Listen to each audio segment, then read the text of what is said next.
کمیته اجرایی حزب خلقی دموکراتیک تاجیکستان در ناحیه فرخور در منطقه کولاب کلانترین به شمار می رود. 9200 نفر اعضایان حزب را در 149 تشکیلات ابتدایی حزبی متحد نموده است. کمیته اجرایی حزب خلقی دموکراتیک تاجیکستان در ناحیه فرخور در سمت ترغیب ماهیت استقلالیت، تربیت نمودن جوانان در روحیه وطن پرستی و آمادگی ها به جشن 30 سالگی استقلالیت دولتی جمهوری تاجیکستان کارهای نظررسی را امسال به انجام رسانیدند.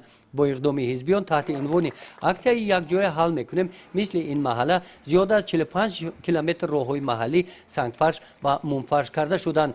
بخشیده به 25مین سالگرد حزب خلقی دموکراتیک تاجیکستان با اقدام کمیته اجرایی حزب سلسله چورابینی‌های جشنی برگزار گردیدند. در این روز به یک چند نفر سابقه‌داران مهنت کمک‌های یک وقته مادی رسانیده شدند.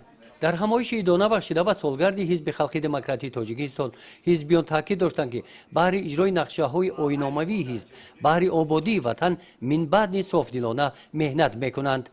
گزارش خواجه نظریف خدای نظر ظهورف از ناحیه فرخور برای برنامه اطلاعاتی نوید.